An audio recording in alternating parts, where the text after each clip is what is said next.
Hey, Good Melissa. morning. How are you? Yeah, I'm great. How about yourself? Good, thank you. That's the way. Where are you based? I'm in Wollongong. I'm in New South Wales.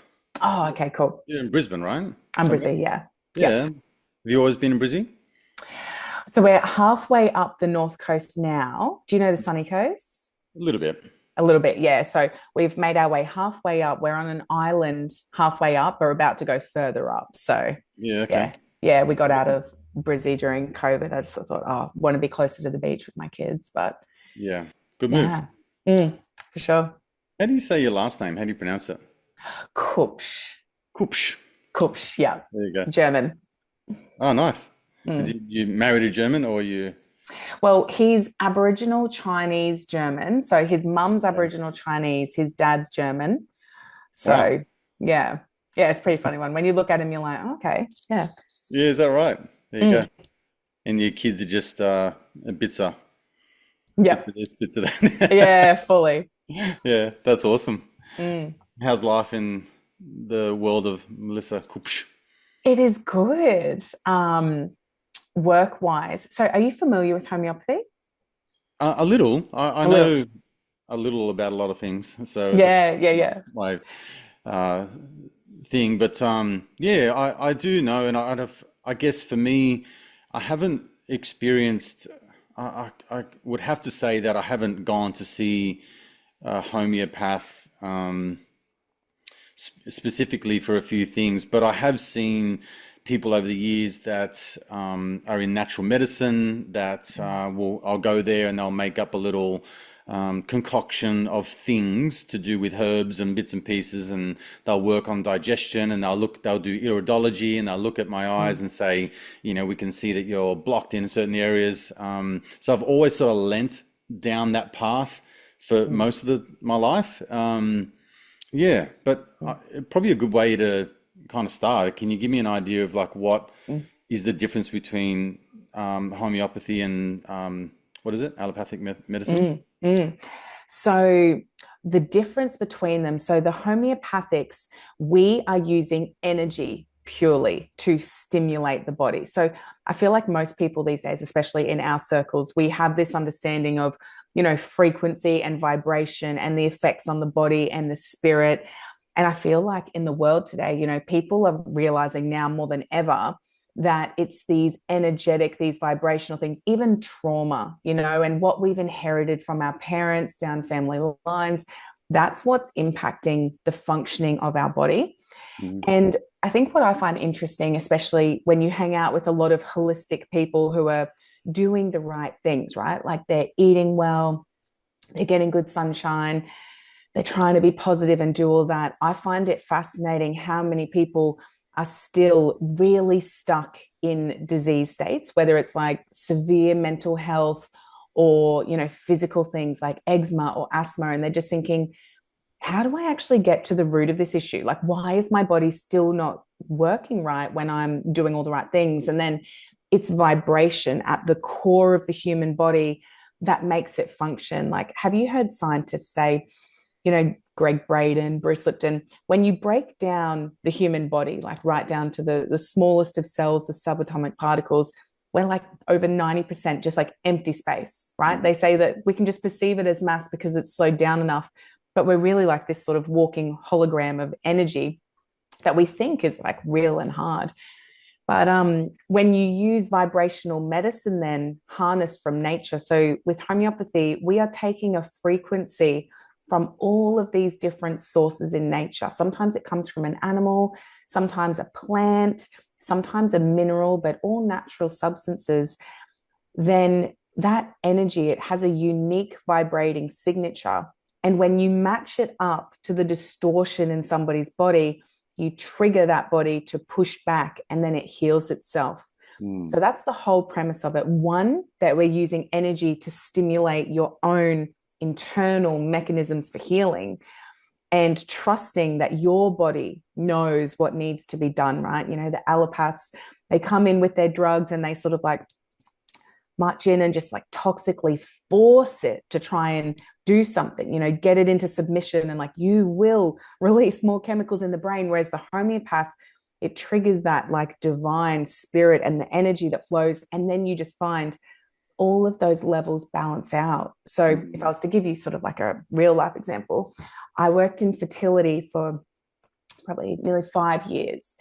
And in that time, you know, when people have taken drugs like the oral contraceptive pill and they've artificially really shut down reproduction, you know, they're not releasing eggs anymore, the periods completely change.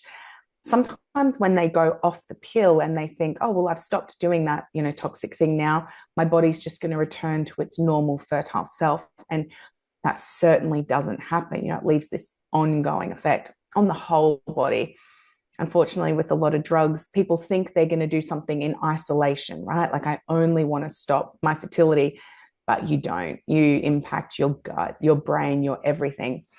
But even so, when they go off it, then the question is, well, how do we get it back to its normal hormone balance, like healthy, good periods where people can get pregnant? And so using homeopathy, we can give them the energy of estrogen. So we take it into a lab and we dilute it and succuss it. It's like a very specific process to make a remedy, and it becomes energetic. And then when that woman takes it, she has almost immediate effects. Like with every woman I've ever worked with, I'd say over 90%, they see the reflection of that estrogen boost within the first month, like really quickly, like quicker than supplements and herbs. So that's the power of energy to just ramp that up. So yeah, that's how we use homeopathy. So we want to heal people's physical things, you know, whether it's asthma, eczema, endometriosis, like whatever they're going through. But we really acknowledge that that ties into their mental, emotional states, the traumas that they've been through, and even what's inherited down their family lines. We're not so big on the limitations of genetics, right? Like your DNA binds you. That's not really how we see it. But you are, to an extent, bound by the energetics that you inherit from mum and dad. You can manipulate them with medicine, like homeopathy. Yeah, right. You can see when you, even as succinctly as you explained it, for people that aren't familiar with any terms like energy, vibration, and all those sorts of things, and intuition and kind of feeling into memories, traumas, past experiences, any kind of emotional wounding, it does seem you can forgive them for feeling like, I don't know, you've just confused me. I don't know what you're talking about. It sounds woo-woo. I remember in the midst of the pandemic, I interviewed Isaac Golden. Yep. And I know you sort of either learned from him, or I've heard in another podcast that he's one of your mentors, right? So, and Dale Holmes put me onto him in that time, and he was like, this guy saved my life. And so even then, when he was trying to explain the vaccines and the link towards the damage, and then what he would do in place of that, even to me, it was foreign, and I couldn't quite kind of get a feel of how it works. So even to pick apart some of the things you were saying, like we can take the energy of this thing and then we can then see an immediate result on someone that we apply it to. So to me, is that energy thing an invisible thing, or is it part of an animal, a plant, something, and then you kind of intentionally put an intention or a vibration into it and then pass that through another human being? Can you maybe how does it work? Let's go like from the real practical sense of how do they actually make a remedy, right? Like what is the person actually putting in their mouth? Now, let's say with the estrogen, that's an easy one because the results are so rapid. So you get actually the tiniest little specimen of estrogen, like real life estrogen. Now, in the homeopathic pharmacies, what they do is they add that in, and they'll add in some pure alcohol sort of as a preservative, and then they might like macerate it around, you know, get it all mixed in there with that liquid, and that they might call like their mother tincture, for example. And then from there, the process is of serial, which means like lots of times, dilution and succussion. So they'll take one drop of that material where there is like still a little bit of that estrogen in it, and they might put it in the first stage, you know, the next like jar. And then in that, they're going to add one drop of that to 99 parts water, and they're going to mix it round again. And they're also going to do the succussion. So succussion is like these hard bangs. These days they do it in machines because it's a lot easier. But the homeopathic doctors who were doing it 250 years ago, they were actually doing it on the Bible, like bang, bang, bang, bang. And so they might do that 10 times. And then they do that process again. So they take one drop again, they go over to the new, dish, bang, bang, bang, bang, bang. So they're always diluting it and succussing it. And they do that over and over again. And the number of times that they do that, as a homeopath, we call it the potency, So you'll hear people say, oh, this is a 30C. So that process might have been repeated 30 times, 200C, even more. Wow. So in that, you can imagine once you get pretty far down the line, you've actually got none of the physical estrogen left in that sample, right? Because you've been diluting it over and over. But what happens in that process of the succussion, if you're familiar with some of the works on even water memory, like Veda Austin, Emoto, like these sorts of people, what they find is once you put a substance like estrogen in the water is changed. It holds on to, it retains that memory of what was put in. The succussion process just amps that up even more, makes it more powerful. So then you keep going across, you're making it more and more vibrationally like energetic, but you're taking out the actual original substance, So any toxicity is removed in this process, because in homeopathy, we do use quite a number of, poisons as our original starting substance that we use ultimately to heal, but we're using the energy of it. So when you look at the substances at the very end, right, you might be left with this like mixture. We would either put that, under the tongue directly, or you'll see some people put it on the pilules, right? Those little balls that look like sugar pills, but you're just coating that with the mixture that you ended up with. And the body recognizes that frequency. When you look at putting those, the sugar pilules or that final preparation in water, the structure of the water molecules, it changes, and it has a unique presentation for different homeopathic medicine. So if you look at arnica under the microscope, once it's gone into water, it forms these sort of crystalline structures that looks very different to, say, belladonna. So it's, unique vibrational patterns, but that's the process. So when you're putting it in, it really is at that point, you've just been able to harness vibration by keeping water as the conduit, and then you preserve it at the very end with alcohol to make sure it stays strong. Just quickly, what's arnica and belladonna?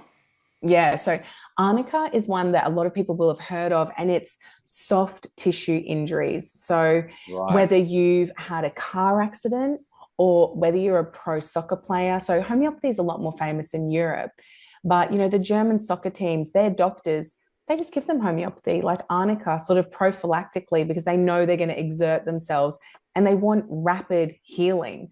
So if somebody's had some sort of injury, even childbirth, people heal way faster under the influence of arnica. Did I hear you once say that homeopaths in Europe have to have a doctorate, or they have to go through the full medical training? Is that what it is? That they don't sort of do it as a online course or something like that, right? Yeah, France is the most particular, that they must be a medical doctor if they want to also be a homeopath. Some other places as well, Belgium. What was hard about Belgium is that for, decades, there was no regulation. These homeopaths were functioning like amazingly, and they were just elite. And then the law came in, I can't remember how long ago now, but I remember the time when it happened. So maybe, let's say like 8 years ago, roughly. And all these homeopaths who had massive successful practices, then the law became, you must be a medical doctor as well. And they didn't want to go and get a medical degree in order to keep practicing. So a lot of them, weren't able to practice. So in some European places, you do, need to be a medical doctor. Mexico as well. I met a Mexican homeopath the other day, and he said he had to be an MD as well. Wow. But largely around the world, we sort of operate on our own. Mm. Interesting. You know, when you were saying before about the pill and things like that, I don't think people recognize the subsequent effects of taking any one particular drug. And I think that's obviously a challenge with allopathic medicine is because, am I saying it right? Allopathic medicine? Yeah. So because you're going there with a group of symptoms, and rather than get to any sort of root cause, they treat the symptoms. But then there's also a result of any particular drug that could manifest into some other kind of ailment or function that is not going quite right within the body. And then the solution is to add another pill or drug or whatever it is to fix that problem. And now you're just rattling around like a box of Smarties because you just got all these pills into you, but you don't realize just how much of the ongoing damage that you're doing. And that goes for taking aspirin, like any kind, like the pill is one of them. What's another one that people go on all the time? Antibiotics, Even obviously vaccine, statins, yeah, statins, yeah, cholesterol, beta blood pressure. blockers, Mm. like all of these things, I know with my dad's the same thing. He's had heart situations and all the rest of it, and they go, "We're going to give you this thing," and then I see him next time, and his hands are shaking like this, and I go, like, "What's going on with that?" And he goes, "Oh, that's because I'm taking these things," and I go, "Well, don't you think you should stop?" And he's like, "No, no, no, they said it was normal," and I'm like, "That's normal, it doesn't compute in my mind." So Mm. I guess you would come across this all the time, but are there any things that people may not realize what's going on with their gut, their mind, their brain? Mm. And the pill again comes to mind because I've heard women say that when they go off the pill, their whole physiology changes. The way that they think, they don't have as Mm. much brain fog. Um, they go Mm. through hormonal changes as a result of getting off the pill. And then you Mm. start to wonder, well, what the fuck was it doing this whole time that you were on it? And Mm. who are you? Mm. Mm. I find it so fascinating. So, the human being, we're this big integrated organism. And when we throw out a symptom, even if it's as simple as eczema, right? Like a lot of children have eczema, vaccinated, unvaccinated, the body can be under stress and it's just manifesting as eczema. Then, when you constantly suppress and you cut off the mode of that organism, because when we have eczema, that's the body actually trying to heal. It's turfing that imbalance out onto the skin. Now you have two options. You can just cut that mode of suppression off. Steroid creams, bleach baths, these are the things that are currently recommended. Or as the homeopath, you give them something that goes within their body and it strengthens their vital force and then it works out the eczema. So the eczema goes away, but most people don't know that they even have that option to heal within, to get stronger, to overcome. We have been trained only to look at the body as these separate parts. So we go to the doctor and they say, okay, you got to do this. What's extremely common after steroidal suppression is that the eczema would go away, but then asthma develops because you forced that skin condition in and it then manifests in the lungs. As homeopaths, we recognize that there is a hierarchy of importance in the body.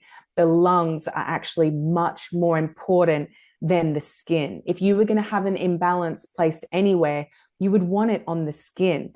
Asthma kills so many people, asthma attacks, because you need to be able to breathe. Mm. Then what happens from there when we try to suppress our asthma then with our puffers and our long acting, steroids, then the mental and emotional faculties start to go. So, your mental state, whether it's like deep depression, anxiety, then it starts to affect the mind. And again, the hierarchy as a homeopath, we see the mind, that executive functioning of the brain, that's the most important, things like bipolar, schizophrenia, severe mental health. We can see that in the hierarchy, it's more important, than the skin, than the lungs. And so we would say that with this constant suppression model, people are complicating their disease process so much more. They're actually making it, they're driving it deeper and deeper. And that's why when you look around the world today, we wonder why so many people, it's like their spirits are all bound up, right? Like we're not thriving, we're not feeling light and happy and joyful. And a lot of that comes from this, medical mismanagement, if we're going to call it that, to be nice. We've made an absolute mess of how our bodies were actually meant to thrive. And it's multifaceted, of course. It's the drugging, it's the lack of nature, the lack of connection. All of these things are actually imperative for a flourishing, vibrant, vital force where the person becomes more resilient and more like adaptable. These days, it's like our body can't cope with much at all. So we've got to get stronger. Yeah, I think I've gone through bouts of that in the past where your body just gets to this point where it's just spilling over, and you start to have things just topple over one by one. You've got these things that are coming out of your body, or the way that you're feeling, the way you're thinking, and everything that's happening. And so it is a slow process of elimination and peeling back the layers to which you can then feel like your body is reaching some sort of equilibrium again. So one of my goals, someone said somewhere at some point, you don't realize just how good you can feel. So it got me on the path because I've always been in health and fitness, and ever since I was like 13, I started lifting weights and things like that. But you're only as good as the information that's in front of you and whatever you adopt and apply to your life. So I've done all of the wrong things thinking I was doing the right thing, and then over a period of time I've kind of just peeled back the layers.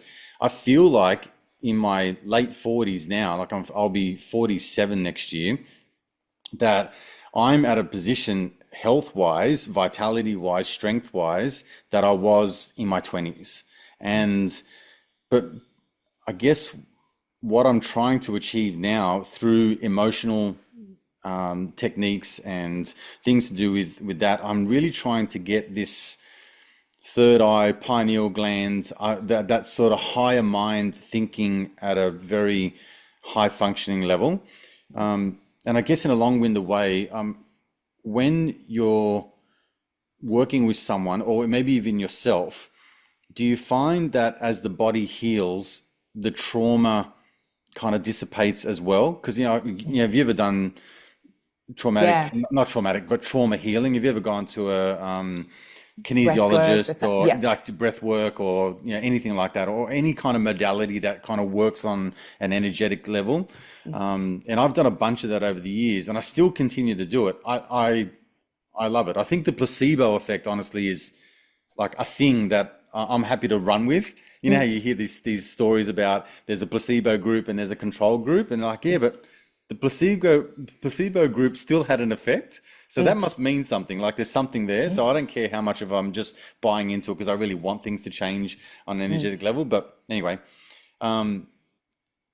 does your body heal itself on a trauma level, emotionally, generationally, like you were talking about before, just through the function of attacking these sort of layer by layer? And then can you get to this higher mind, this intuitive ability, psychic ability, maybe? Like, can you speak to that a little bit? Yeah. So first off, with homeopathy, as a homeopath, one of our key jobs is sort of finding like where are the big traumas, because you largely find that the mental and emotional aspects, that's what's keeping the vital force in chains, even more than people's diet and lifestyle.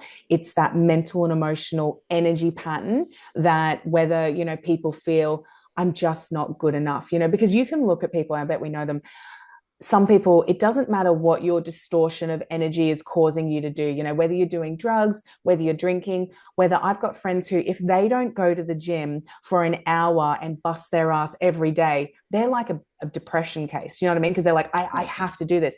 And what that would say to us is, there's something wrong with the energy. We're still band-aiding. There's something underneath that is causing them to need to compensate like obsessively with that. And it's with homeopathy, we just want to find what is the root. And when somebody can really just like love and accept themselves, it's like that complete freedom of mind that they can then be flexible, and they'll still probably go to the gym and like love it and love being strong, but it comes from that different drive. It's more of a love rather than for some people in my life, it's like more fear. Do you know what I mean? Of like, Yeah. if I don't, da da da. So we definitely need to look for what that underlying energy pattern is, because most people are compensating and they're trying to just get by with it. So when we do heal those things, when you give someone a well indicated homeopathic remedy, you see that stuff bubble up. So the anger, and it's very common that it's actually definitely things in childhood, but throughout life. And sometimes it's not the things that people would expect. They'll take their remedy. And then one thing that we tell them to look out for is watch how your dreams change. What are you dreaming about? And if they start dreaming about like an ex-boyfriend straight away, that's the body. It's trying to resolve some like unresolved issues for them. But most people, they start to have memories of their childhood and they just see things from a different perspective. And it's like this sort of like divine grace that like, okay, you're older now. When you were young, you felt like your mum like completely rejected you. So you have this sensation of not being lovable, and you have carried that little wounded heart your whole life. And every, expression, adaptation that we've developed from that, it comes from that root of actually thinking that we're not lovable. So that would be, one quite common example.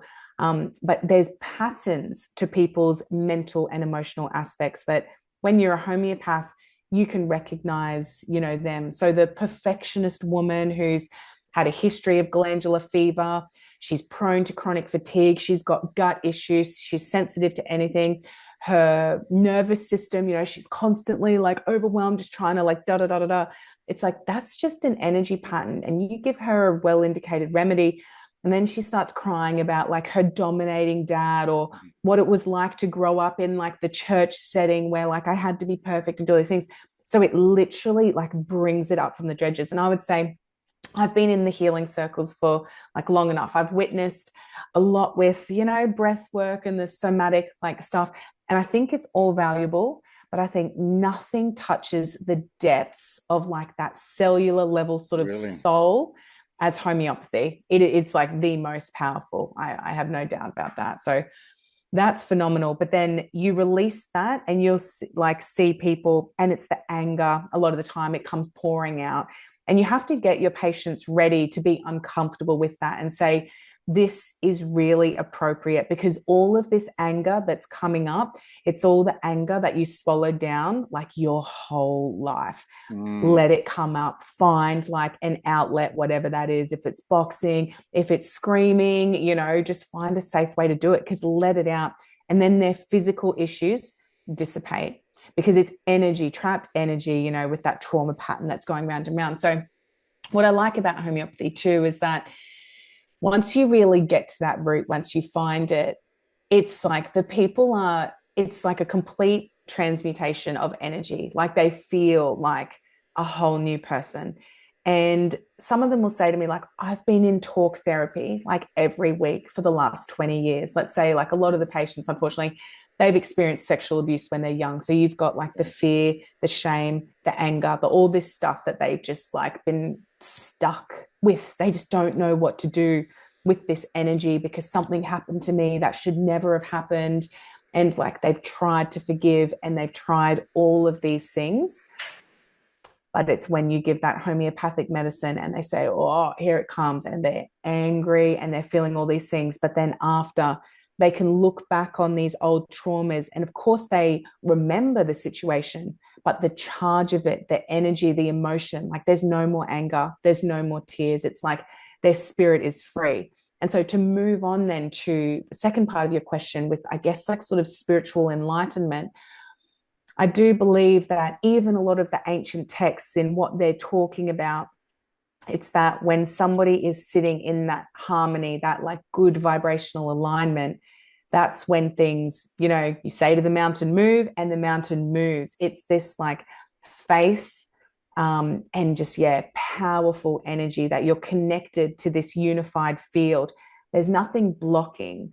If there are people who really want something in their life and it's not come yet, you can pretty much guarantee very deep down there's some self-conscious belief that's lodged there, whether it's about money, whether it's about a relationship. anything, there's going to be something down there. So with homeopathy, I love helping people uproot that stuff so that then they can just have that thing that they would really like. Yeah. And I do feel, on a personal level, like I've like dabbled with homeopathy. I'm not like considering I'm a homeopath. I'm not like constantly da da da, me myself or giving it to my family. But I've had enough like amazing experiences myself that I can like pretty honestly say that things are like well balanced. I wake up happy. I don't have things under the surface. It's like a good thing. I feel in a very powerful sort of state. And I do feel that there is like some connection to the divine, in that when I set my mind on something, supernatural forces sort of come in to try and make a way towards that. And there are also people that you will find, some people actually are more gifted at that than others, like more than me. Like some people I have come across, it's like their energy is, they're often creatives, right? Like a lot of them musicians, like they've got this like amazing aspect of their brain and energy that it radiates different, like to a lot of us. So yes, in regards to homeopathy, there are ways to tweak your energy to help you tap back in to the true essence of this world, and this sort of like, it's like the fabric of reality. I would say it's still vibration. So of course, if you're going to be trying to access something in this world, trying to create something, if it starts with vibration, homeopathy makes sense that we need to recalibrate the person so that then their external world can reflect what's within them, and I do think it's all about like what's within people. So Yeah, I really like what you said. Have you ever done anything like plant medicine or psychedelics or anything like that? Have you ever had like journeys with yeah, mushrooms or ayahuasca and shit like that?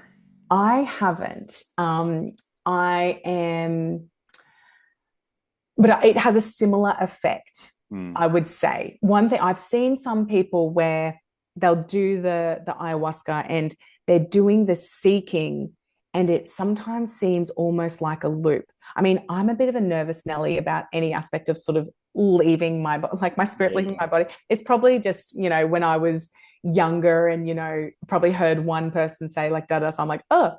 But how some people they come back and they're not quite firing on all cylinders. It's like it's opened up Pandora's box, but they don't quite know what to do with it. I'm not sure that it really uproots that energy and that trauma as much as homeopathy, but I do know people, and like I've witnessed in friends of mine. So my dad's actually a doctor, and one of my best friends, she's had like chronic depression for ages, and she went to him and she just asked his opinion. She's like, "Okay, I will go on antidepressants, but first, I'm going to try this other thing first, and if psilocybin doesn't work, then I'm going to do antidepressants." And my dad, he must have been researching something like that. He's like, "Oh, great, good idea. Like, good luck. I hope it works." And for my friend, she said, "Will you come and just be there, like in the house for me, like while I do it and just to witness?" And yes, she did that. And I just heard this like guttural, like crying and releasing. And she was able to access all of these emotions that just must have been, at the depths. And after that, coming through that, yeah, no need for that. So I love it in that sense.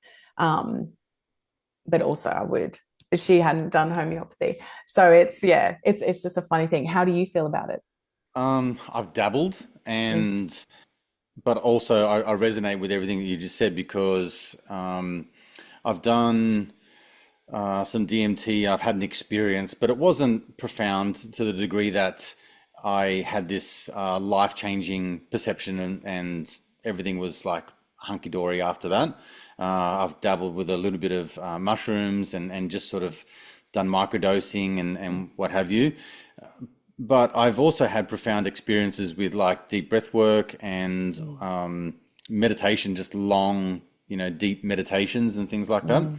I Mm. felt that over the years, I've had episodes in events, things that have happened where I can pick up on other people's thoughts and the whole coincidence of thinking of someone they ring and all that kind of stuff, that may seem played down. But even on a spirit level, I've seen ghosts and I've had sort of interactions, but that's been going on for a lot of my life, and I have experiences like that. So that keeps me open to the possibility that there are other dynamics and realms and energies at play that are beyond our physical capability of seeing what's in the ether. I've got friends that have done ceremonies after ceremonies after ceremonies, and no disrespect to them, but I often think, well, like, you don't seem to have rapidly changed. Like, your life doesn't seem to have rapidly changed despite having done 5 ayahuasca ceremonies with some fucking shaman in the middle of nowhere, and you spewed your guts up or you shit your pants or you done something and you cried forever, and like man, Yeah. it sounds like a lot to go through in order to not Mm. achieve any profound experience. I do have a fear. A lot of my life is fear based. I have this, like, my brother and I have this running joke of everything that we do is motivated by wanting to prove someone else wrong, fear of not being enough, and also just fear of missing out. We've got this FOMO thing that we've, like, if we don't fucking do something about our lives, we're going to go out at the end of this and we're going to have regret of the things that we didn't do. So a large part of my existence is like, I'm going to prove, my dad wrong, that, and I've got this chip on my shoulder that carries me through business. On the positive side, I have a high threshold for pain, and I can tolerate long periods of shit moments, shit times, right? So the last 4 years I went through business, had to close it down, lost millions of dollars, breakup, divorce, all that kind of stuff, all of the emotions within what am I doing with my life, dealing with my 3 children, and helping them manage through all of that. And then the breakup wasn't exactly pleasant, as they often are. There's all those things. But here I am, and when I tell people my story, they go, I can't believe. My mate the other day, we had a dinner, and I was telling him about a friend of mine who unfortunately committed suicide because his life got so hard, and his ex was turning his kids against him, and there was all sorts of things going on, and he just exited the planet. And my mate broke down. He's like, don't you do anything fucking stupid? Like, I can't even believe you're still around with all the things. So the benefits are all of that. But then at the same time, as I've alluded to before, I've been working on these suppressed emotions. Anger is a big go-to, rage, resentment, all that kind of stuff, and kind of working through it. And I've done it through those modalities of, like, breath work and kinesiology, just emotional release techniques and stuff like that. And I've formed relationships and friendships and bonds with people in that space because we have a kindred sort of spirit in terms of wanting to improve ourselves to the degree that there's a higher level of consciousness, which I'm aware of, but I don't know what the difference is between where I am and where that is. Does that make sense? And then we've got this world, Melissa, which is, it's very confronting and confusing a lot of the times because like, am I meant to be sitting on the fucking mountain with my white robe and a pebble and not giving a shit about life and just letting everything be what is? Or am I meant to be the author of my own story and controlling my destiny and being this sort of go-getter and accumulating wealth and things and material possessions and getting accolades and all that kind of stuff? Or is this world just a phony fucking like, what's it called, like the Matrix, and I don't really have any control over my free will or personal power at all? It's actually all, or it's divine. The God planned it, and I've got no say in it. I just have to follow a higher power's word and give all of my energy and efforts up to them or they or him or whatever.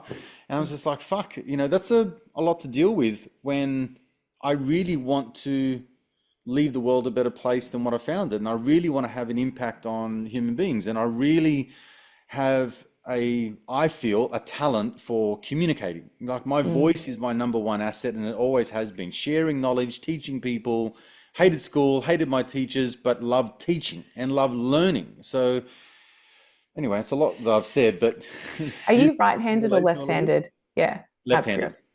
See, do you find it funny that I knew you would be left-handed only from what you've told me? Sure. And it's like a divergent sort of brain, right? And often, so you would fall under what I feel is like a particular miasm. So even the fact that you're more sensitive to the spirit world and you can perceive that, that's a gift. A lot of people can't. Like, I don't have that, in me, but in you, it makes you, what I was saying, how some people, they have the ability to create, right, and be successful. It's almost like this spirit world, it's just more accessible for you. So when you get into your true alignment, things become a lot easier for you to do. But the problem is that gifting, it can also have its drawbacks. So say in that miasm, we can also see in some people serious addiction, self-destructive tendencies, like a lot of the underbelly of, that it's the dark and the light, that duality, but it can be more pronounced. And it just so happens that there's a lot of left-handers who fall into that, just statistically. And I think also it sort of shows, different parts of your brain would light up. There's different spheres that you can activate. But yeah, in all that, with the what's the point of life, really? I just think it's to have fun, create. But once you get to that point where, yeah, fear is not the driver, and I don't know whether you have already reached that point where you feel like, oh, okay, good, all of that, rage is out, like it doesn't control me anymore. My actions are just completely led by what feels good and what I want to do. When you get to that point, then it's like, things just take off. Mhm. Um, mm, Yeah, but I'm getting to that point. mm, So I feel like there was a huge sort of wake up with the pandemic, and I think that's probably pretty common for a lot of people to go.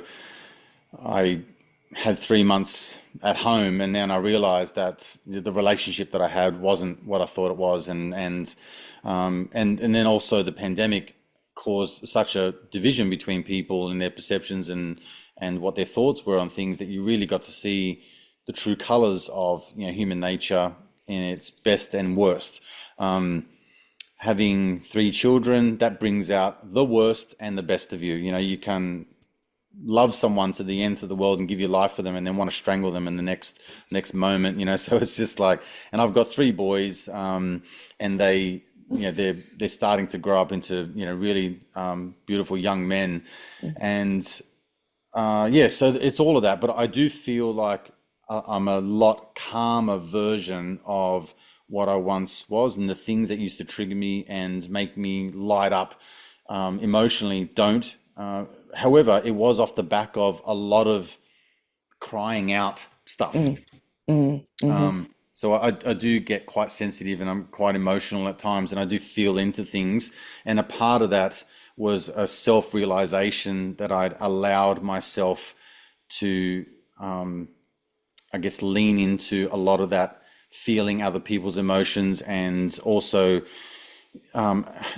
being controlled by my emotions. So I feel like now I'm much more in control, and much calmer, much centered, and I'm much more resilient by the way of the things that I've done. So as you probably appreciate this, because you've got a really large following online, and when that grows, initially when you're sort of like nothing, or like have a little following, it doesn't seem that bad because you're under the radar. And then the moment you start to kind of like escalate a little bit, then you're under a little bit more scrutiny and a bit more of a limelight, and people start to attack you a little bit more. So that can either do one or two things. It can make you capitulate and go, this is not for me, and I don't want to be exposed like this. Or it can make you much more resilient and much more steadfast and embodied with your belief systems and your value systems. And that's where I feel like I've come to now. It's like the old version of Adrian has just, that skin is sort of shedded, and this new version that I'm growing into is emerging itself. So I feel like I'm kind of like, not there, but Mm. I'm on my way. Yeah, yeah. And I think so many of us, like, we're going through that process right now. Definitely understand what you're talking about with that. And I feel like that external resistance. It's that opportunity for us to go within ourselves and think, you know, anything that any external person has to say, it can only offend us if there's a part of us that thinks, oh shit, is that true?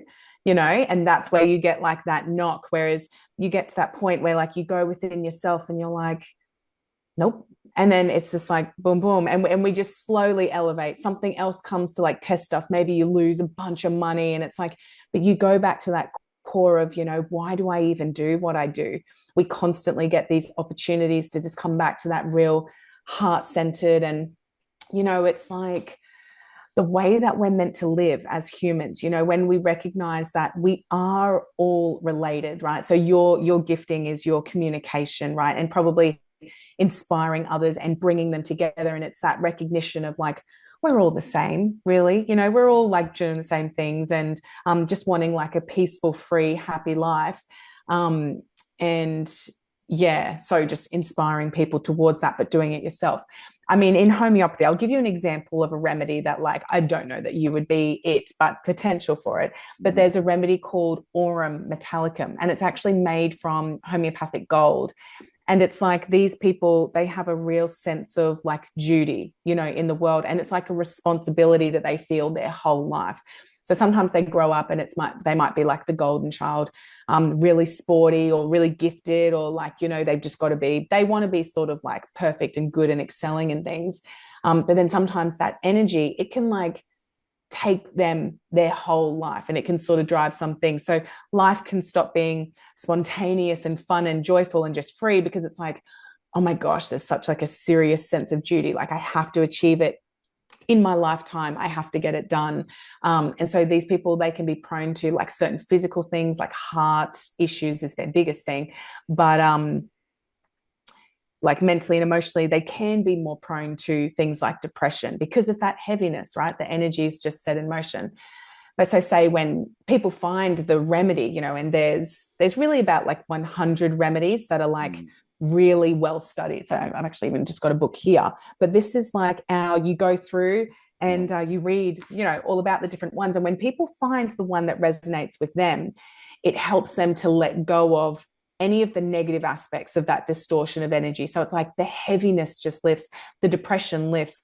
They're still going to be like go-getters. They're still probably going to be responsible and have that sense of, they're often the leaders, right? Like, and self-sacrificial sometimes. They do what's good for like, you know, people out of a sense of duty.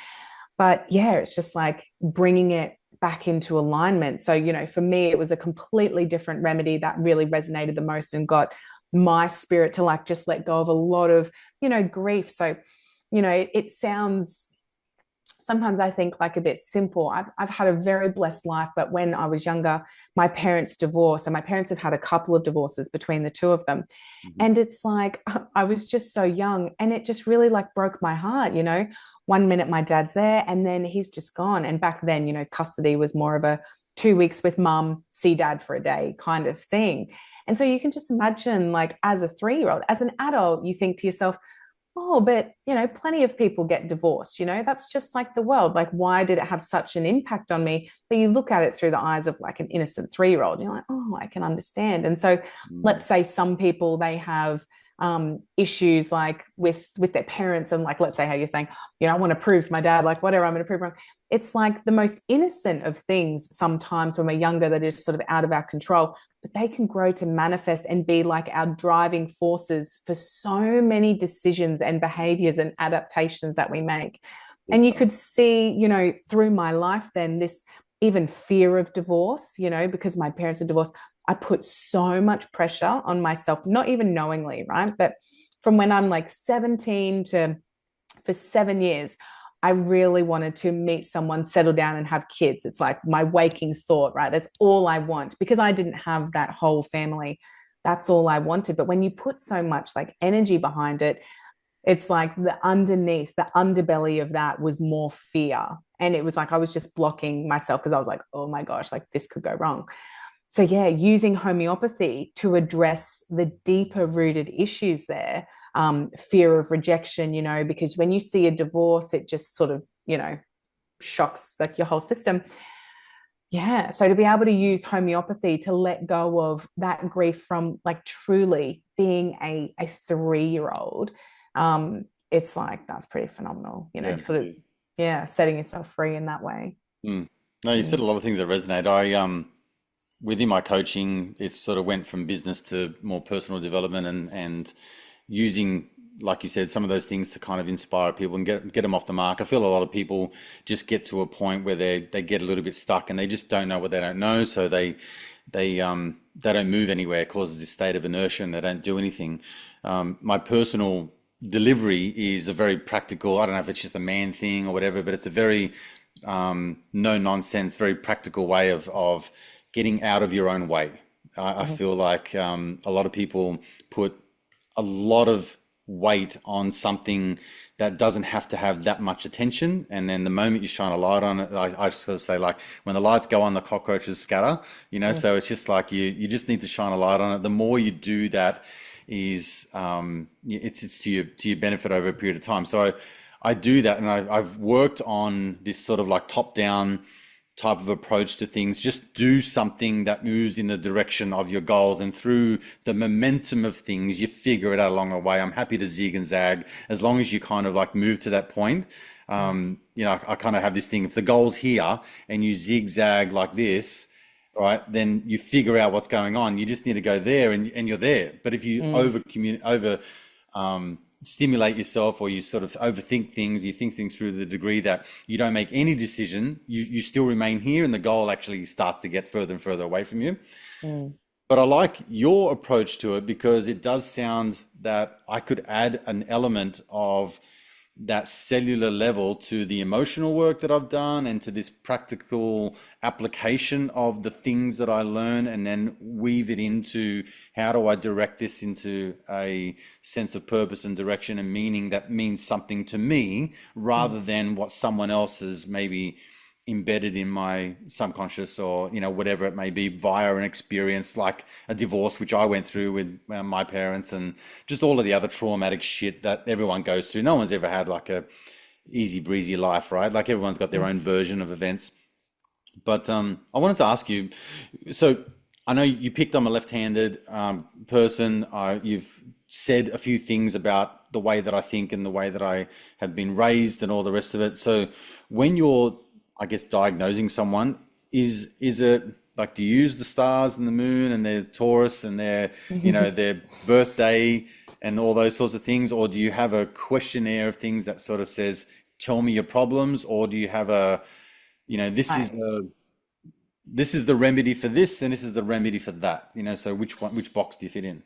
So I usually just let them come in and I'm going to spend 90 minutes with them and I'm going to say pretty much, tell me everything. So first off, what is the current issue that we want to resolve, right? Usually it's like a physical thing, or maybe like anxiety, depression, something like that. So what's the issue right now? And then I'll step back and I'll say, okay, now I need you to tell me everything about your life. Pretty much start from when you were born, tell me up until now, because the things that you've been through, the feelings that you've had, the jobs that you've gone after, everything is going to paint a vibrational picture for me. I don't personally weigh in astrologically. I don't actually know anything about astrology, really. Okay. But with the left-handed, things like being left-handed or being a twin, that is that's just it's written in our books that this miasm has a tendency towards people being under that, so it also, they can either be really tall or really short. There's just a couple of different aspects there, so they're more prone to things like ADHD, da da da da. So that's just all listed. But yeah, that's really, and I just let them speak. And I find the spirit within people, when you let them speak freely, that's why I don't like to ask a questionnaire, because I don't want to guide what they're saying. I want to know from them, where is the energy stuck, right? If it's like, yep, parents break up, or, things like, I'll sort of recognize where I think it's stuck. And then the good thing is that their physical body is painting a picture. So even if they're not consciously aware of where the issues are, all they know is they're sad, but they don't know why. when we go through, I can generally hone it down to like where the time period is, potentially where something's gone on, because the body will reflect that with what it comes out with. So yeah, energy leaves a pattern that you can sort of interpret. Not to say it's always straight shooting and easy, because we've muddled it a lot with like drugs and suppression. And as human beings, sometimes we compensate, right? So we go into a meeting and like we're giving these answers that we think are true. Some of us have genuine blind spots. Like the issue is like we're honestly not even consciously aware of the impact that it had. But when you give a homeopathic remedy to somebody, it has the uncanny ability to like bring that up. And all of a sudden they're crying about like this thing, and they people will sort of like laugh and cry to me at the same time, because like, oh my gosh, I can't actually believe I feel emotional about this, because I never really thought that this was an issue. But it's like the body, and especially as children, we just pack it away so quickly that our conscious mind doesn't really have a chance. We just go, oh, no, we'll deal with that later. Boom, boom.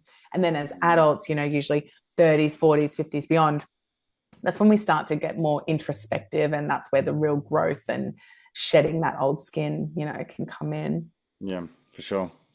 Do you, I mean, like, there's some obvious answers to why the medical system is the way it is, but it seems like a lot of the things that you talk about are very ancient in their beginnings. It seems, you know, yeah, it just seems like everything, it sounds really esoteric, but I often say that everything has been put on this planet for a reason and has a purpose. And it's undeniable that everything that's in the earth and the stars and the moon and the cosmos is also in us. So it just makes complete sense to look at these options as a way of healing and remedying certain ailments, or sickness or health or whatever it may be, or just adding to your well-being and vitality and all that kind of stuff. I mean, you obviously on one side and then on the other, right? You wouldn't have, did you grow up with because your dad's a doctor, so you would have been like pretty Sort much of, right on the, yeah. yeah, on So that side, right? dad's a doctor, and I would say mum was a bit of a hippie. And so, growing That up, makes I sense. spent more time with mum. So it's like, we had the infrared sauna. It's like I was in the sauna from when I was 12 years old, like, No every way. night doing my homework in there. And my dad, whilst he's a doctor, he himself is like real fit. So he's like in his 60s. He's up at his farm, riding his horses, doing his thing. So he's not your conventional do this, do that, he just lets. So my sister and I, we run Remedy together, and he's like super excited for everything that we're doing. So he's even a bit, on the fence about things. So yeah, growing up in that, and certainly I think the roots of homeopathy, you could say, like, are to an extent like the esoteric knowledge, which Samuel Hahnemann, who founded homeopathy, he was a medical doctor first. Like most of the homeopaths back then, they were all trained as medical physicians, but he just started to see what we are doing is like damaging. It's seriously damaging. I mean, that's the era of bloodletting, mercury, these sorts of treatments as well. So it was quite plain for him to see this is not the right way. So he just refused after he graduated. He said, that's enough. I'm not going to have the blood of men on my hands from treating them this way. But then he's working in the largest library in Romania for this guy named Baron von Bruckenfell. And he has the largest collection of esoteric texts. So Samuel Hahnemann, this doctor, he's working in there and he's reading everything. He's reading the work of Isaac Newton, of, Paracelsus, and all of these great people who had a lot of like knowledge. So his founding of homeopathy, he's sort of got a helping hand off the back of the knowledge of all of these other people, even looking at, like, I guess, alchemy to an extent. So yeah, it's just about like the transmutation of energy. And I think over the years, some people, they sort of freak out because, you can have like occult practices which are questionable. And it's like, I think that verges over, like, people can still use divine truths for evil, but I do believe that we were equipped to use energy for good. I think that even biblically, everything that Jesus talks about, I think he's completely reflecting this quantum universe and the power of energy, of faith, of belief, of healing. When we look at even Jesus converting, water to wine, it's like, what do we think he was actually doing there? What was that actual process? I mean, that's alchemizing, right? It's like changing the energy, and as such, the substance itself changed. And I think he was just the absolute master of it. Like, he came into people's sphere, and it's like, just with his sort of like divine love and that vibration, that energy, that understanding, that connection, it's like people's chronic diseases were like disapparating.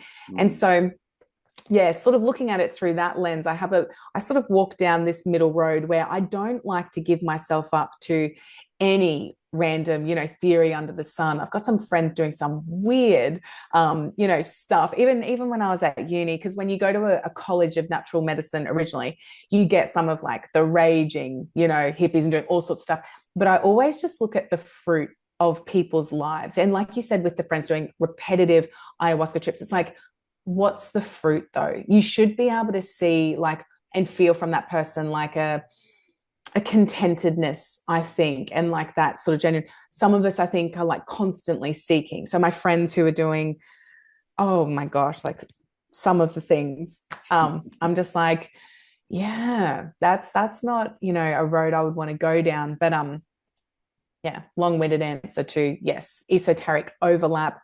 Ancient wisdom, I think definitely, so much of it. When I read the old writing of Samuel Hahnemann, the founder of homeopathy, it's like he was so far like speaking to this generation that we have right now, that homeopathy, like eventually it's going to rise back up again. So not many people these days know that back then it became extremely famous, and it was like par on par with allopathy. So we had homeopathic hospitals all around the world. So you have over 100 massive hospital buildings dedicated to the practice of homeopathy back then. And this is during a lot of those epidemics of the time. So you're looking at Spanish flu, cholera, scarlet fever, these things that would typically back then have wiped out thousands of people. You're using homeopathy, and you look at the mortality rates, and it's like so low compared to the mainstream way that they would do now. And so it is a threat to established medicine, but I do think we're just seeing like a massive rise of it again. Now people are just coming to that realization, we can't toxically suppress our symptoms anymore. We've got to actually heal from within. We need to connect back to each other. And a healed person, I think they have that sense of connection to other humans. It's a bit of a disease state, I think, this whole indoctrination that we're an isolated individual. It's a very sick mentality. We need to get back to that community, aspect. And even Samuel Hahnemann, he treated the poor his whole life. Like, he got, very famous. And he, in the end of his life, he was working out of Paris, and he was treating a lot of the rich and famous there. Like, he could easily have had such a just expensive, niche little practice there, only serving them. Every day he opened his doors to the poor, and it was this bustling, busy. He always gave of himself. And I think that also is a sign of alignment, that like you should want the best for your brothers and sisters around you. So it's another sign. So yeah, so well said. Absolutely. I think there's a huge divide, and I think that the whole sort of pandemic thing was very much a extortion of is that the word? Like, it was very amplified, and it showed people that there is a suffering that comes along with disconnection from others, and people are definitely experiencing the aftermath of that, because isolation is a really clever way of thinning the herd and picking off the weak, right? Like, it's something that's been used, for eons, right? With animals and with humans. So I do feel like there is a convergence of some sort, and I would love to see, and I'm sure there are examples already where you could go in and see a doctor for something, and then a homeopath for something else, or they would talk to each other and go, how can we have the best remedy for this person using your knowledge and mine? And now we're cohesive, and that's a real sort of, 1 and 1 = 3 sort of, or 5, it's an Mm, exponential growth mm. in If health. we were able to just collaborate, and because we obviously need emergency medicine, there are situations where we're going to need it. But what they've done by being so deceitful and so monopolizing of people, now your average person, they're actually, a lot of them are scared to go to the doctor. Like, oh, what are they going to prescribe? Is it Mm, going to damage me? Whereas imagine if they could walk into a place where we could safely have a discussion about the risks associated with each thing.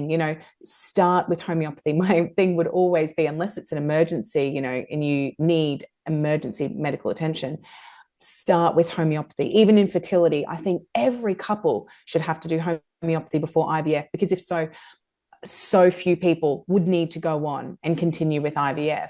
mm. And we just need to put the patient first. Like it can't be about Something like, profit by any stretch. yeah, Yeah. yeah. If only it was in the best interest of the patient and not the shareholder or I know. And profit that's from all we someone. want for everything, right? That's what we want for food, like the growing of food. Mm, Don't make it about the profit and how much you can pump out. We don't care about your bottom dollar. We care about like our health, our children. It's that the problem is obviously from the top. It's too much top down. So when it becomes about the human, we will have a glorious world. mm. Mm. Well said. Well, I'm going to have to add you to my repertoire of things that For I have in sure. my little tool bag of stuff that Mm. Adrian needs to work on consistently. But I know you've got courses and things that people can go and obviously just see you, but then reach out and learn a few things. Where's the best place for everyone to go and have a I mainly do things on Instagram. So that's at that homeopath. That's mainly where I hang out. But yeah, we've got a 2-year academy for people who want to train up to be homeopaths. So our goal over the next couple of years is we've bought our first, what we call RMDY Ranch. And this is a place for alternative schooling for children. So more just like permaculture, that sort of curriculum, teaching them real skills. So, you learn your maths and English, but amongst real life things, cooking, growing your own food, all of that. So we've got that aspect. The healing centers where people can access homeopathy, make homeopathy great again. And then the regenerative farming, which we think if we are really going to cause a revolution, in Australia and worldwide, we all need to get behind these projects that, keep us healthy, keep us safe, sustainable sort of options. So, yes, if we train up in our next couple of years, we had 570 students sign up to Oh, become a homeopath. I know. holy So shit. That's they're awesome. currently going through our academy, which, yeah, we also recently got accredited. I don't know if you know the ATMS in Australia. They're like the largest body for natural medicine. So stoked about that. But we also have like little short courses, just maybe even for parents who want to know, how do I use homeopathy at home for teething, fevers, flus, basic anxiety, all of these sorts of things. That's quite simple. We do think every single family should have homeopathy at home. The best way is for families to be the healers of their children for all of those acutes. Don't suppress them, support them through it. Then they're much more likely to grow up into healthy, like well-adjusted adults. So, Mm, yeah, a few different things there. terrific. That's awesome. Awesome.